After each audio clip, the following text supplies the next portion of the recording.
Yo guys, okay, so we're doing another mount. Today we're mounting the computer monitor next to the TV. So the computer monitor was sitting here.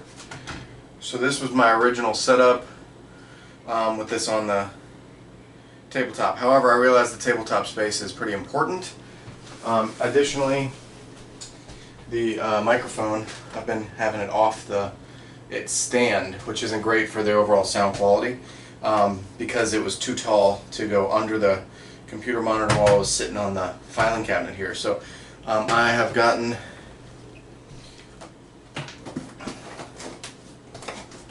this is the monitor mount that we're going to use.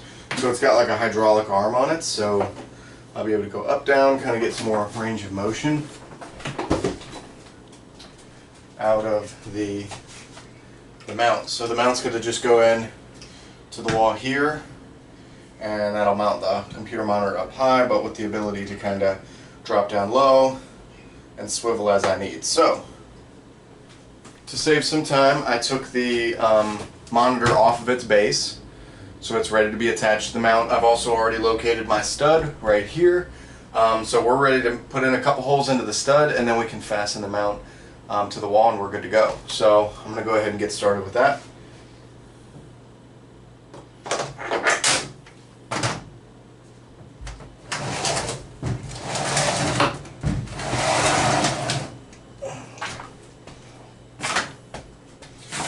Part of what I did is I leveled the mount up against the wall, and then I took a pencil and just marked my two holes here. So everything's already kind of done for me.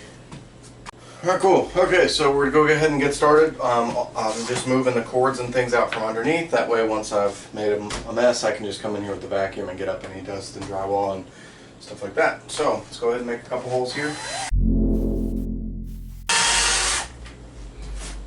Alright, and as hoped, I got through the drywall, hit a little resistance. That's the stud itself. So that'll make a great foundation for the mount.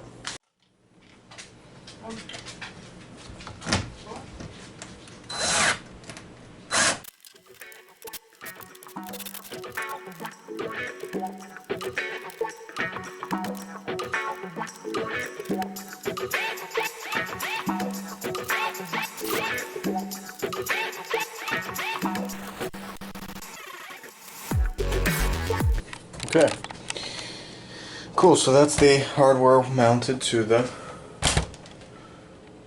wall. As you can see, this one actually came with like a little built-in level, so I knew I was getting it right. Okay, so what I'm doing back here is what was advised. You hook in these top two first, and that's how you hang the monitor, and then you secure the bottom. Now, I had to put these little risers in here just to make sure the screws were longer than the screen, right? And you don't want to drill through the screen, so to make up the difference between the gap, you just put these little risers in, and that makes the screw nice and tight while not going straight to the front of your screen. Now, the bottom ones fit perfect, but the top ones still have a little bit of slack. I don't know why. I guess the top of the screen just has a little less clearance than the middle. So I'm just adding these washers to the top now to make it more flush. I don't like when the screw just has like all this freedom to move around, okay? I always recommend to tighten the screws by hand when you're working with monitors, so you don't run the risk of over tightening the screws, and you can easily over tighten the screw with a drill. Okay, so there you go, no slack. So that's going to be a lot more secure now. I'm just going to do the same thing with the one on the other side. So as you can see, there's like clearance between it. I can actually like move the monitor over there, which is not what I want, right? So we are just tightening those up with a washer. So that's the back of the monitor is good. What they recommended is mounting this before doing any of the mount adjustments to account for weight, right? So this was really tight to hold it up. Basically, I couldn't get it to go down at all. So all I did was loosen it a little bit, and now I have the ability to lower the monitor down. And then of course I can bring it all the way up. So with this mount, they actually made it to where you can run the cables through like a little built-in kind of cable management system here. So we're going to do that.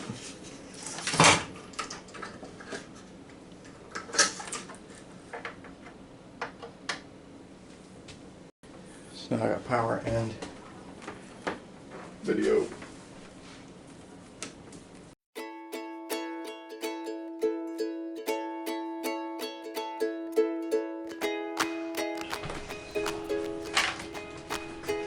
Next up, we have this USB 5-volt LED light strip.